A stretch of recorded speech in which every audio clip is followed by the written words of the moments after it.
La confiance pour moi, c'est ne pas s'excuser pour la façon dont vous gérez votre vie. Juste être capable de prendre des décisions et de s'y tenir sans se soucier de ce qu'on pourrait penser de vous. Peut-être que je prends de mauvaises décisions, mais ça me regarde. Ce que je veux, c'est d'abord vivre de manière authentique et mener par l'exemple. Il y a des opportunités pour vous réinventer vous-même. Et surtout pour les jeunes filles, vous n'avez pas à choisir. Vous n'avez pas à choisir l'intelligence, vous n'avez pas à choisir la beauté, vous n'avez pas à choisir la force, parce que vous pouvez tous les avoir. Vous pouvez tous les incorporer dans votre vie.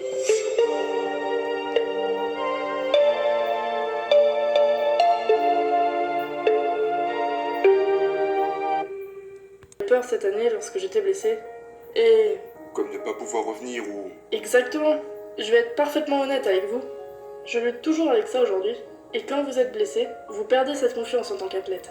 Chaque fois que vous êtes renversé de votre piédestal, ou simplement de votre chemin, et que vous êtes obligé de vous remettre en question, et de vous demander, entre guillemets, comment vous allez revenir là où vous étiez, c'est vraiment quelque chose que vous devez surmonter. Vous devez confronter et traverser les doutes que vous pouvez rencontrer.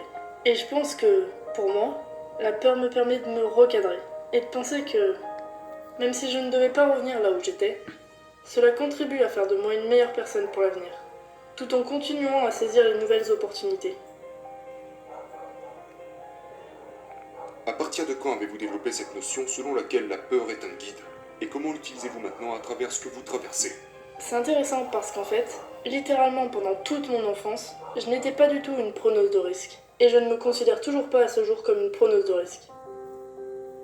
Maintenant, beaucoup de gens me diraient, mais lorsque tu participes à une course de 24 heures dans le New Jersey en décembre, et qu'il fait moins 6 degrés, que tu cours à travers la neige, au beau milieu de la nuit, ça ne s'apparente pas à prendre des risques pour toi, ça? C'est une bonne question. Pour moi, confronter cette peur, tout d'abord, la première fois que vous le faites, c'est tellement... c'est tellement paralysant. Mais avec le temps, ça devient plus facile. Parce que vous vous adaptez, vous l'intégrez, vous en faites une pratique, et vos tâches quotidiennes deviennent alors plus faciles. Et donc, pour moi, quand j'étais enfant, j'étais en fait très craintive et je ne voulais pas prendre de risques. Je voulais rester à l'intérieur, dans ma carapace, et j'avais déjà planifié ma vie. Je veux dire, lorsque j'avais 13 ans, j'avais déjà élaboré un plan pour toute ma vie. Et ça n'a rien à voir avec là où j'en suis aujourd'hui. Et heureusement, j'ai envie de dire.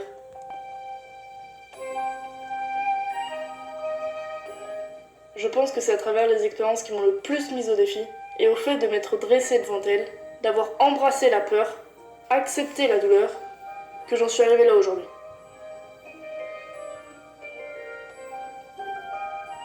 Je pense que ce qui m'a permis d'aller de l'avant est de toujours être à la recherche du prochain défi, de constamment vouloir trouver une nouvelle chose difficile à faire. Et donc, quand je suis arrivée vers l'âge de 28 ans, et que j'ai commencé à devenir, entre guillemets, une athlète professionnelle, c'était juste un nouveau défi pour moi. À me demander genre, comment pourrais-je faire ça? Et donc, tout ce que je pouvais rencontrer, n'importe quel défi qui me faisait peur, était précisément ce qui me poussait à aller chercher cette nouvelle limite.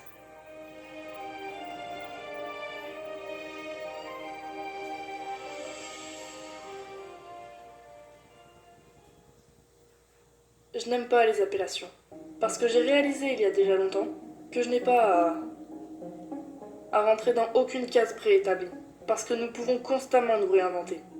Et j'ai juste l'impression que trop peu de gens font ça. Trop peu de gens nous se donnent même ne serait-ce que l'occasion de faire ça.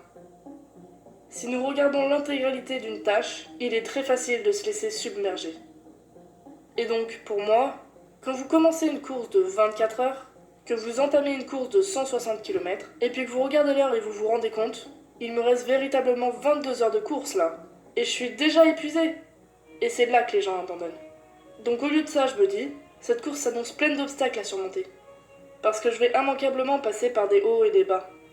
Et donc, va juste chercher le prochain obstacle. Contente-toi d'aller chercher le prochain obstacle, de boucler le prochain tour, sans penser à l'ensemble de la course, à la vision d'ensemble de la chose. Concentre-toi sur ces petites choses individuelles.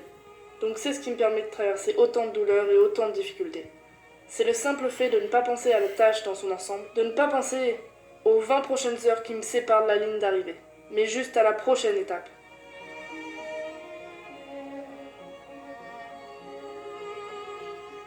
Avez-vous une certaine manière d'aborder la douleur? Du genre, je vais traverser cette douleur ou comment conceptualisez-vous la douleur? Je me suis lié d'amitié avec la douleur. Je me suis lié d'amitié avec la douleur parce que je pense que la douleur est quelque chose qui nous enseigne constamment des leçons. Et donc, pendant une course, si je réalise genre, ok, je commence à avoir mal à la hanche droite là. Ok, très bien. Hanche droite, comment vas-tu? Et je commence littéralement à parler à mon corps et puis ensuite, je continue d'aller de l'avant dans ce processus et je me rends compte un peu plus tard que ça évolue. Il y a eu des moments où je commençais à peine une course de 24 heures et je commençais déjà à prendre une crampe au mollet. Alors tu te dis, mais comment je vais tenir pendant 24 heures? Sauf que 15 km plus tard, c'était passé. Prête à m'attaquer au prochain défi.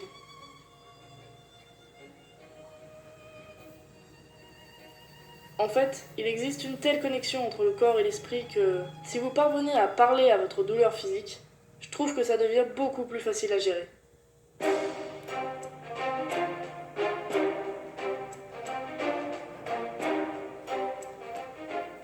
Pensez-vous que la force mentale peut être cultivée? Je le pense, oui, absolument. Par quel processus? Pour moi, ça passe par le fait de faire des choses difficiles et d'oublier les solutions de facilité. Je pense que déjà, ces choses difficiles sont différentes pour chacun. Parce qu'on en revient à cette notion de peur. Et à partir du moment où quelque chose vous fait peur, c'est une chose difficile pour vous.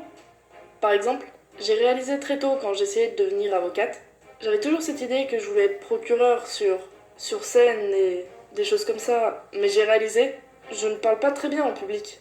Et c'était un blocage pour moi. C'était horrible. Pourtant, je vous ai vu parler en public et vous vous débrouillez très très bien. Parce que c'est une des choses que j'ai développées. C'est une des choses que j'ai choisi de pratiquer. Et donc, je pense que c'est à travers ces choses difficiles que vous cultivez votre force mentale. Et les gens disent, ok, mais comment puis-je en faire une habitude? Ou comment puis-je cultiver la force mentale? Et la réponse passe par ce que vous faites. C'est en adoptant des habitudes, sans considérer l'option de ne pas les suivre.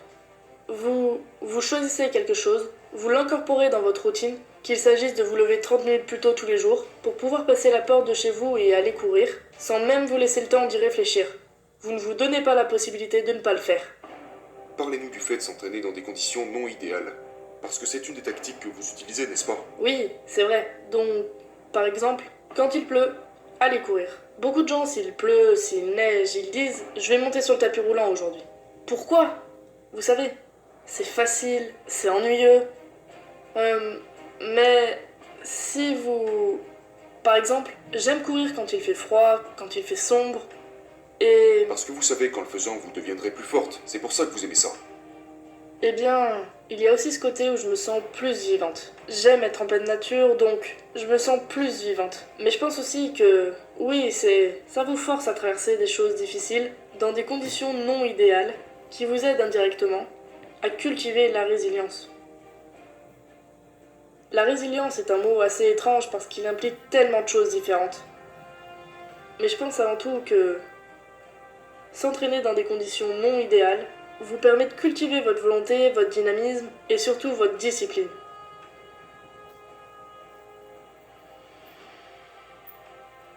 Les gens qui vous regardent en ce moment sont sûrement en train de se dire oui, mais elle est tellement douée sur le plan athlétique, évidemment qu'elle y arrive.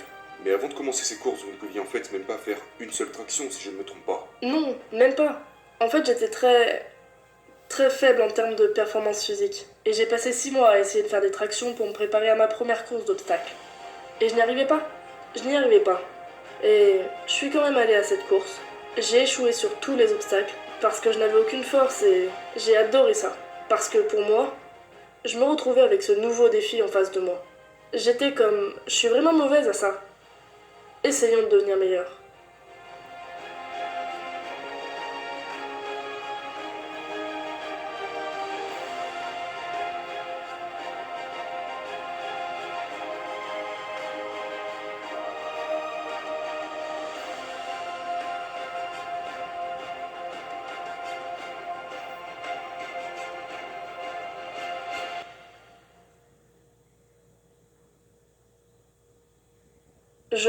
Je n'aime pas échouer.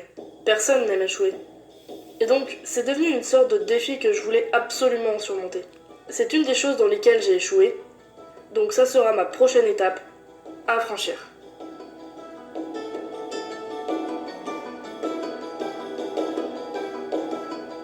Je pense que... Je veux dire, nous avons tellement de décisions à prendre dans la vie, et vous ne pouvez tout simplement pas les fuir. Et pour moi, les routines sont un bon moyen de soustraire une bonne partie d'entre elles, parce que les choses deviennent simplement automatiques. Et je me sens juste mieux quand je sais que les choses sont planifiées et que je n'ai plus qu'à suivre le plan. Pour moi, c'est ça le pouvoir de la routine. C'est pouvoir se détacher de toutes ces petites décisions que vous voudrez prendre chaque jour pour pouvoir concentrer toute votre énergie sur les grandes décisions qui vous demanderont vraiment toute votre attention. Et éviter les questions du genre « Qu'est-ce que je vais manger aujourd'hui ?» ou « À quelle heure vais-je me réveiller ?»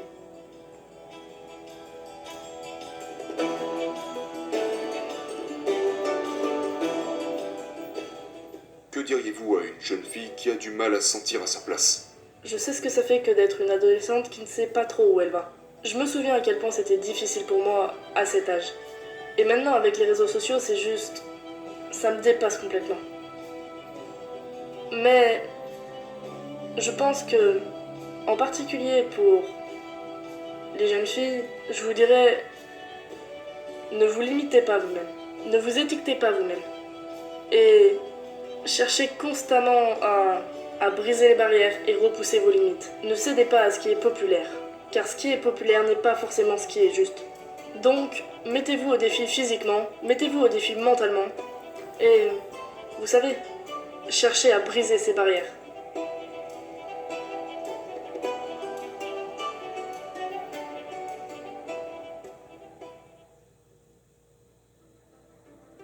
Si vous deviez définir la confiance, comment la définiriez-vous? La confiance pour moi, c'est ne pas s'excuser pour la façon dont vous gérez votre vie. Juste être capable de prendre des décisions et de s'y tenir sans se soucier de ce qu'on pourrait penser de vous. Peut-être que je prends des mauvaises décisions, mais ça me regarde.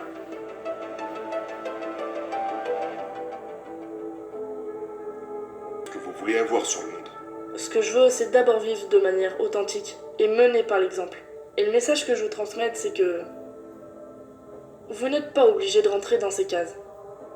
Vous ne pourrez peut-être pas tout avoir, mais il y a des opportunités pour vous réinventer vous-même. Et surtout pour les jeunes filles, vous n'avez pas à choisir. Vous n'avez pas à choisir l'intelligence, vous n'avez pas à choisir la beauté, vous n'avez pas à choisir la force, parce que vous pouvez tous les avoir. Vous pouvez tous les incorporer dans votre vie.